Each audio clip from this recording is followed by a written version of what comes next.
This is the Sony ax7000. I'm in a 2019 Mustang Ecoboost base model. So this video is intended for anybody that has a base model Mustang and wants to upgrade to a different infotainment system. As some of you might already know, if you get the base model, you get a 3-inch screen with these ugly buttons on the left and right hand side, and it's not pretty, it's not flashy, it's pretty crappy. And if you're looking for options, this is definitely one to consider. When I was doing my research on this head unit being installed in Mustangs specifically, it didn't really yield a lot of results. So I'm making this video to hopefully fix that, and hopefully this helps someone else out, because I had to do a lot more research, dig a little deeper to find what I wanted. So this is the main unit, the head unit up at the top. You'll notice that the climate controls are completely different. The only thing that remains from the base model's infotainment system are obviously the start button and the buttons for hazards, traction control, and steering modes. All those work fine. They're good. So when you get this unit, you need to get a new kit. And so what you're looking at now is called the Scosche kit. I'm not sure what exactly the model number is. I'll post that in the description below.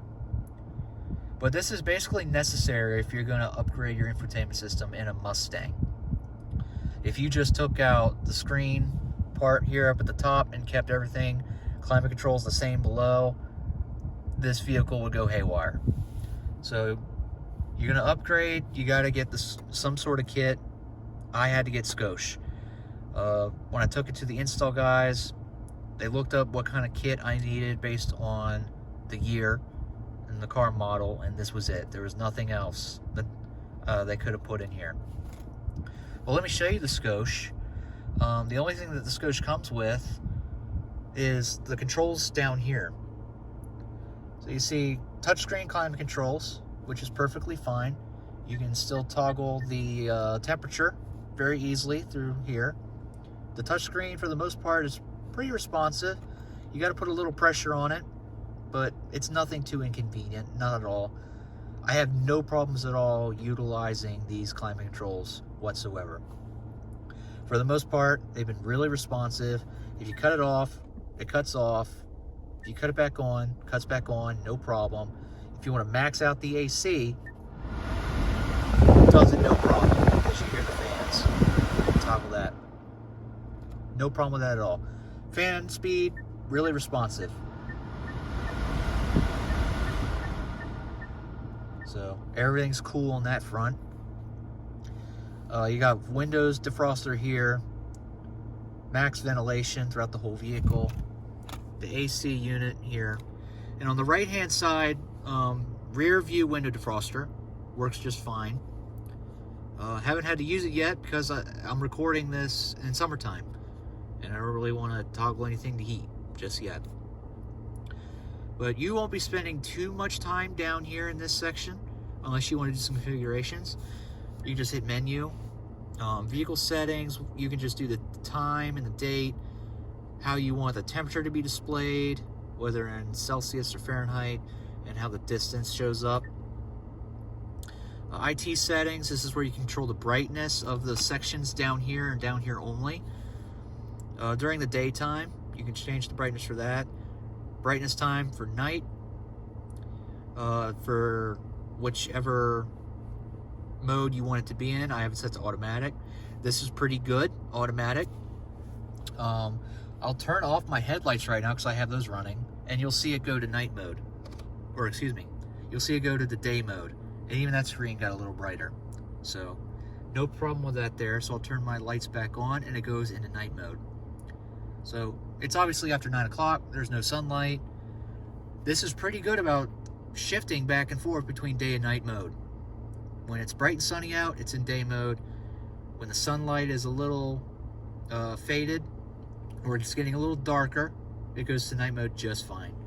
Touch volume, don't want that overbearing, but it's basically the beeps that you hear. You can choose the language, and you can see the firmware version that's running on the vehicle, and it has vehicle information for that. But there's nothing too complicated with this section. That's all you're pretty much going to use it for.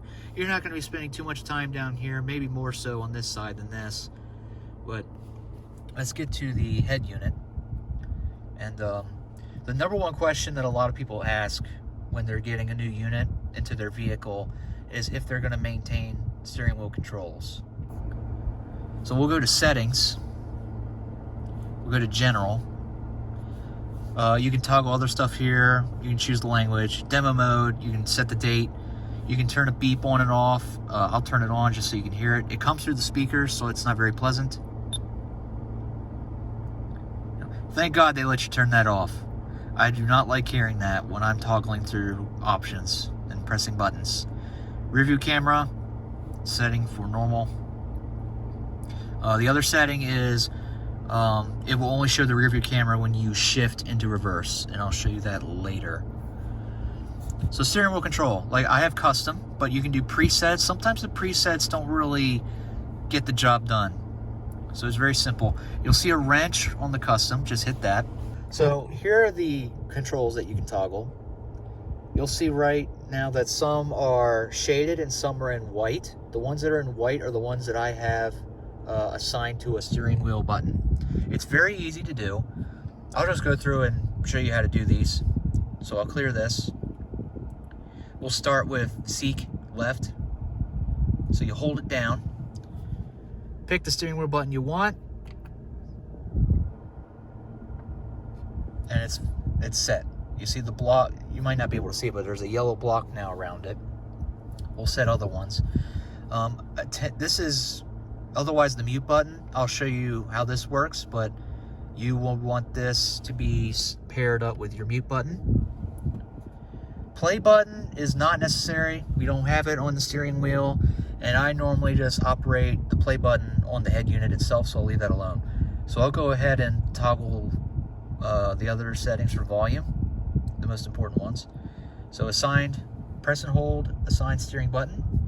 We'll go to volume down, it's set. Volume plus, and we'll just keep repeating this process. I'll press it here, it's set. For the phone pickup and hang up, we'll do this. It's set. I'll show you what happens when the screen changes when I assign it. So I'll assign the hang up to the hang up button here. There. We'll do voice, and we'll assign it to this.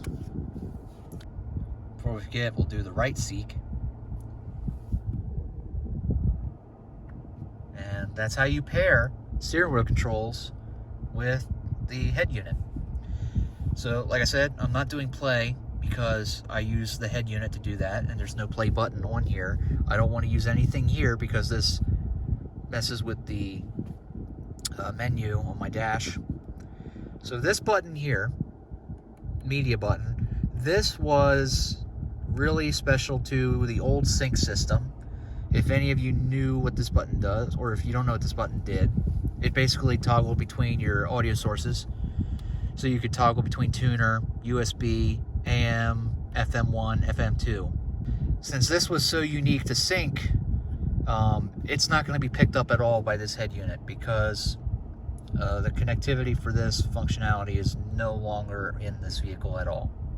So we can't set source, at least to M. If you want to set it to something else, like one of these, you're more than capable of doing that. But I like the standard buttons to be what you expect them to be here, and I'm just going to leave it at that. If I want to change the source, I'll just use the head unit. So that's how you do steering wheel controls, and it saves it. Alright, so you can open up the tuner. We can go into that. So let's test out the steering wheel volume right now. Very responsive. I like it a lot. No problems there. One of the other, or one of the differences for me compared to the old unit in this vehicle, the buttons for the steering wheel controls are way more responsive now with this unit. Just for some reason, when I would use any of these buttons here, there'd be some sort of latency. There is none whatsoever with this. Very responsive, very, very convenient. Let me show you what hitting the mute button does. You'll see when I was setting it on the steering wheel controls, it said ATT, and that's short for attention. So instead of muting the entire audio, you know, setting the volume down to 0, it will do it. It will set the volume lower, but it won't completely mute it. I'll show you what I'm talking about. So I'll crank up the volume a little bit.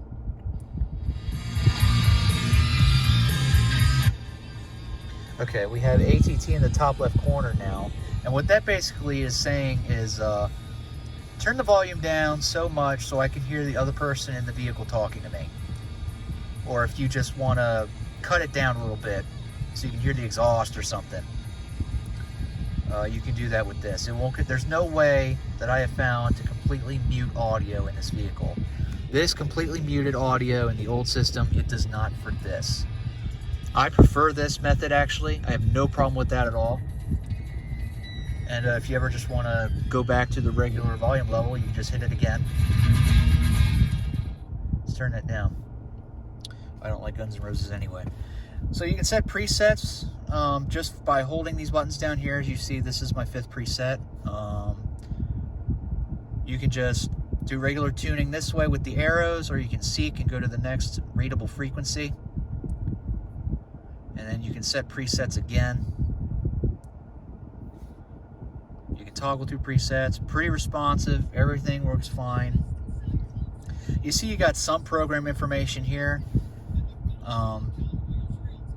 I wish that they had just tweaked this display a little bit to make it look cooler, I guess, or fancier. This is very plain, and most units have like little artwork. I'm sure some radio stations have a logo that you can see in the center here. There's no way that I know of to toggle that in this unit. So when you noticed, we couldn't set the source with the steering wheel control here, but you can toggle AM and FM through here, just hitting that. You go to FM2, FM3, didn't know there was such a thing, AM, and then we'll go back to FM1. So that's how you can toggle the radio frequency there. Real quick, while I'm here, we'll just go over the lights down here, and then we'll go back into the settings. Obviously, you can do the volume here. Option is just a quick menu access thing. If you want to toggle between tuner and another audio source, you can do that here. You can fire up USB port 1, which is down here, or you can turn the source off, like that. Seek buttons are here. These work fine, so I'll fire up the tuner again. This toggles through your presets. Very, very cool. So let me cut that back off. Voice, if I had my phone hooked up, you would hear Siri. There's no way for me to demo that, unfortunately, since I'm recording on an iPhone, and doing so would interrupt the video. But you can do that, or we paired it with this here, and this will fire up whatever AI system you have paired on your phone. And it's pretty responsive, works very well. If you're doing voice recognition commands or trying to dictate a text message, it'll do it very well. Very happy with that. This does come equipped with Apple Carplay and Android Auto. I won't launch Carplay too much. Bluetooth audio, if I hit that, it's going to turn off my phone, so I'm not going to do that. But Bluetooth audio works good, just fine. You can do Siriusxm. There's no Sirius subscription with this vehicle, and I don't have this satellite radio ready, so Again, that's not going to happen. If I did have my phone plugged in or the Bluetooth was paired up, you'd be able to toggle the basic phone functionalities here. And you can set favorite contacts here. You can look at your contacts, or you can open up a dial pad and call people that way. Again, this is going to show up as empty because I don't have it paired up with a phone right now. So it's important to note, if you have a USB and you hook it up to your phone into this unit, it's going to turn Bluetooth off. So you cannot do both, which I'm perfectly fine with because I have one source, my phone. It's all I need. It's all I'm using. USB port 1, I'll show you that in a second. Let's go back to the settings. So we'll do sound. You can add extra bass. I'm not sure what DSO means. I think this increases the high range of the audio quality. Someone correct me if I'm wrong. You have basic balance faders, so you can toggle which speakers get the most audio, or where the audio levels are most focused. You can do a high pass filter and a low pass filter, very cool. If you have a subwoofer, you can do that. I don't have one in this vehicle. You can change the volume limiter, so if you only want to dial this back down, you can do that. The max is 50, so you can turn this up as high as 50. And while we're here in the sound, one of the best things that I can say about this unit, the ax7000 compared to its other versions, 5000 and 8000. Well, I don't know about the 8000, but this pumps out a lot of power for your speakers. So I noticed when I drove off with this for the first time, my music sounded a whole lot better. Just the music and the audio and the speakers sounded more full. The bass was heavier. The mid-range was perfect. I loved it. Total difference of night and day. If you remember what listening to music was like in that old infotainment system with the base model, you'll be really happy with the change in audio quality you get with this head unit. Probably one of my favorite things about it. This head unit, I'll tell you right now, is the reason I go out driving, or try to go out driving every night. I love cruising in this vehicle with Apple Carplay running, and I see my music on the screen, and I hear it, and just fantastic quality. I couldn't be happy. So visual, you can do wallpaper. These are the factory ones, and you see I have a custom one. I'll show you how to do custom. To do that, you need to import a photo via a USB, which I have plugged in right down there. Tip though, if you are just getting this unit for the first time, what you need to do is to check the firmware. So we'll go back to general, look at the firmware version. You cannot do custom wallpapers with anything other than 1.1 and above. So if you have version 1.0, you're not going to see that import photo button. Very, very important if you're getting this unit and you want to customize it. So I've recently updated the firmware, obviously, and now I can customize it. So to do that, we'll just do import photo. It read the USB right away. It gave it time to read it. It's been plugged in for a while. So I only have one file on my USB. It will try and read every file that's a media file. So don't worry about if you have doc files or PowerPoint files or anything other than JPEGs and .waves and .mp3s. It's not gonna mess with it. But I just save a bunch of JPEGs on this USB, so I'll go into the one file that has them. It's probably a good idea. I have tons. To use a clever name, because this sorts it alphabetically, so that way you can find it. I'll show you how to find the current one I have. I changed it to Ford. And like I said, it's in alphabetical order. This is a very cool feature. I love this a lot. I love customizations for anything in the infotainment system. I don't know how Sync 3 is with this aspect, but this is probably my most favorite thing about this unit. So if you want to look and see what it looks like as a wallpaper, you can just fire it up, click on it. Now you can go back by hitting cancel, or you can go through the rest of the list with these options here. So I have the Ford logo. I thought that looked cool. I was playing around with that. This is my favorite though. My car's in Velocity Blue, 2019 EcoBoost. This isn't it, but this is something I found online that I just thought really looked cool. There's a lot of blue, and I think it just goes with the car. Another image that I was playing with I think looks good as a background for a Ford vehicle. And you can pretty much do anything that's a JPEG. I highly recommend finding wallpapers on the internet. Something that is high resolution, maybe 4K, HD. It stretches it out a little bit, but that's not too bad. This looks really good. If you told me this wasn't an HD screen, and it's not, by the way, I would have been fooled. Something that the ax7000 has on it that its other versions do not. This has a film on it, on the screen, that serves as glare protection. So I mainly got this unit because of the extra power it puts out, and I wanted my audio to sound a lot better. And of course the option of having a little bit of a film on the screen to control the glare is really helpful. Probably more helpful if you have a convertible. This is not a convertible. This is a fastback coupe, 2-door. So I like that feature a lot about the 7000. But that's how you set custom wallpapers, by the way. You just pick what you want, hit OK, and then it takes you back to the screen. Or you can choose one of the boring factory ones. So we'll go back.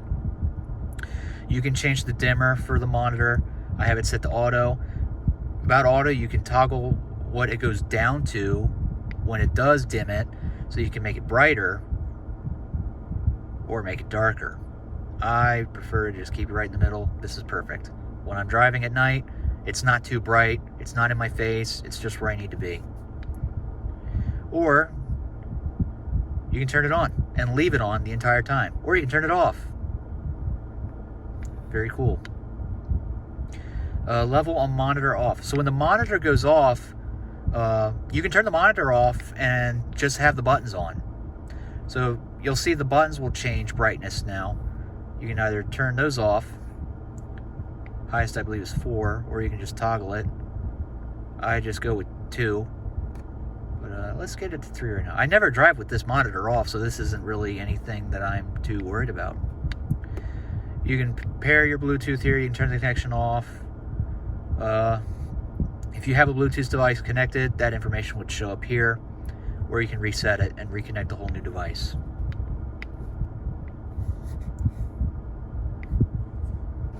Back to the home screen. So you see we have a USB port 2. This is USB port 1. So the interesting thing about these units is they have another USB cable in the back of the unit. So what the install guys for me did was tuck it away in my glove box. Right here. I have something charging in here right now. This works just fine. It recognizes anything you plug in. You do need this when you're updating the firmware. When you're updating the firmware, this has you start at USB 1, and then it'll give you instructions to unplug it and then plug it into this. So no problem with that. My only complaint about that, as many as you know, there's another USB port underneath the center console here. That doesn't appear to work for me anymore. When I tried charging my phone or anything else in that, I get nothing. So I don't know if it's because of this unit taking all the power from those USBs or what, but if you get this unit, prepare to have an inoperable USB port in the center console. So the rear view camera, you can toggle that option here. You can see the camera feed. You probably can't see the lines, but you do get the trajectory path. They're a little transparent there. Camera feed's a little grainy, but that's from the camera itself. After a while, it goes back to the home screen. So while you're driving, you can view this at any point, but it will go back to the home screen here. Also, as soon as you shift it in reverse, camera comes up and everything works fine. put it back in park, you go back to the home screen. So the rear view camera is very operable there.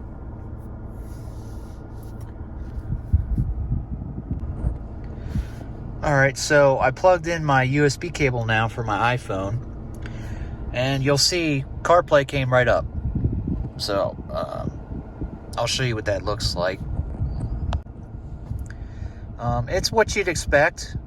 I have to stop recording and then just to control this part, because you know I'm recording on an iPhone and I'm trying to use Apple CarPlay. I can only do one of those things at a time. But if you're familiar with Apple CarPlay, you know that you can still use your phone while it's doing its thing on here, and you'll be just fine. For example, I can open up Maps or fire up my music and use my phone at the same time to, I don't know, scroll through my text messages or whatnot. So if you hit the messages icon, you can look at your messages. You can't view text. If you're familiar with Apple CarPlay, you already know this. But if you're new to Apple CarPlay, and that's why you get into stereo, I'll go ahead and just show you Apple CarPlay as well for a little bit. You can look at your messages, and Siri will dictate them to you, what they say. You won't see any text, and you won't be able to respond in text either. If you want to respond, Siri will ask you, do you want to respond to the most recent message? And then you can record your message and send it. This feature works great. Really, really cool. Very convenient, very hands-free. If you need to check a text message, have it read back to you, you can do that here. And so you can go and check out music too. I can't toggle any of these controls because I'm recording on my iPhone, but you can choose such that you can see the cover art, or you can just look at a black screen. Right now this is in dark mode. You can go back to the settings and just set it to automatic, or just do bright mode or dark mode all the time. It's up to you. And this is the basic UI at the home screen. I can't operate it because, again, using my iPhone to record this, but you can toggle it. It'll have other things like setting, Google Maps, basically any app that you can listen to audio, it'll come in through Apple CarPlay. You see YouTube, you can't do YouTube, you can't do Netflix. Don't even worry about watching your videos on here. You can't do it unless you're really clever and you can figure out a way to do that. Another great thing about this vehicle, or this head unit I should say, is you can use Apple Maps if you want, or you can use Google Maps. I prefer Google Maps. It just looks better. I'm used to it. And it shifts into night mode and day mode whenever most appropriate. I really wanted a navigation system on a head unit for my car. And the good news is, you can do this while still listening to either your tuner or your music, your Apple Music. So, big plus for the navigation. This works great. I've had to use it a couple times before while I'm driving out and I don't know where I'm going, and this comes in clutch. Very nice. But that's Apple CarPlay. In my opinion, one of the greatest things Apple has ever done, and one of the coolest reasons to get this unit. The premium coupe of the Mustang, with the, I think it's an 8-inch screen. It's Apple CarPlay ready, so you miss out on having Apple CarPlay with a 3-inch screen. One of my favorite things to do with this unit is just navigate Apple CarPlay and, you know, just listen to music, look at the music that I'm listening to and the cover art and all that stuff. So I mentioned settings before.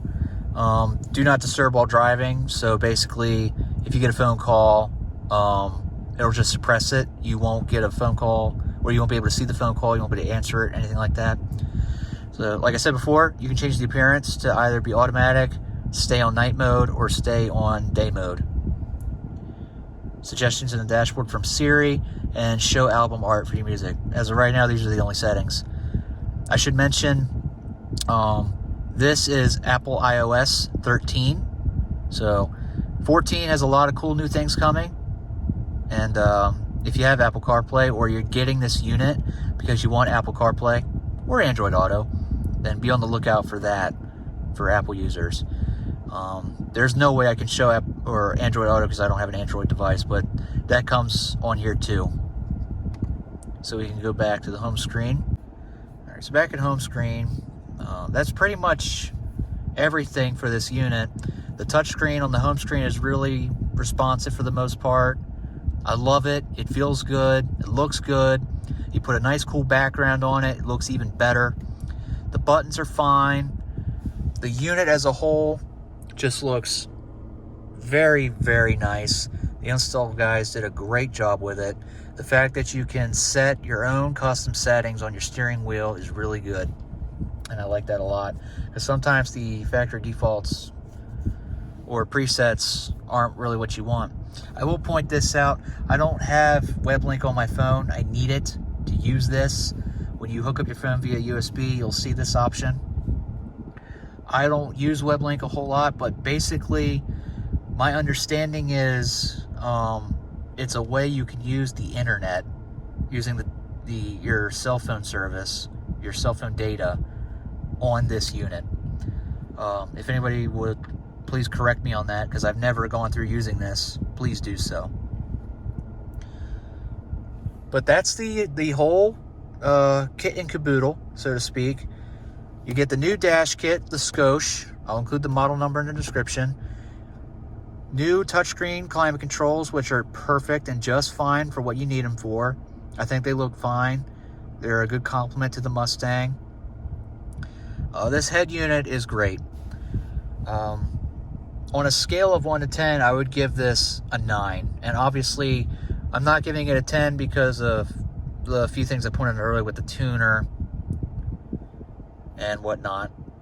But other than that, this is a great, great unit.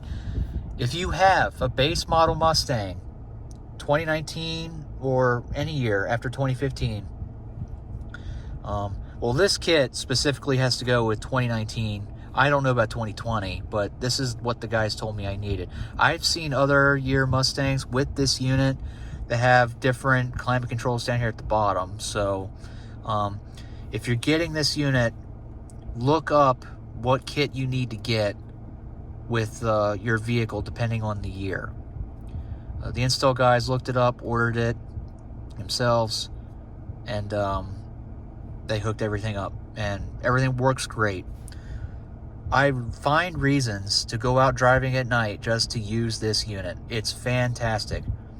It's cool enough owning a Mustang, but having an infotainment system that kicks ass as well makes the car more fun to drive and just more enjoyable, and I can't say enough about it. So I hope this video helps people who are looking to install a new infotainment system that have a base Mustang and just trying to get rid of that 3-inch screen. Or if you have the premium and you just want something other than sync, you can this is definitely an option too. There's dash kits as well that have the appropriate groovings here, so you can keep those toggle switches that come with the premium models. All doable. Highly recommend. The unit itself, I believe, was around $750. The kit was about $500 more, and of course I paid for an install, so money well worth spent. If you're going to upgrade the infotainment system at all, consider the Sony ax7000 or the 5000 or the 8000, which I think is a bigger screen. With this unit, you're getting an improved audio sound that's literally night and day. Really enjoyable, really happy about that. You maintain steering wheel controls just fine, and you can set those yourself, and it's really simple. You'll probably just lose functionality with this guy here, but that's not a total loss. You get Apple CarPlay, you get Android Auto, you get Bluetooth, you can plug in a USB into here that has WAV or MP3 files, and you can play those on here as well. Just a great unit all around. So I hope this video helped.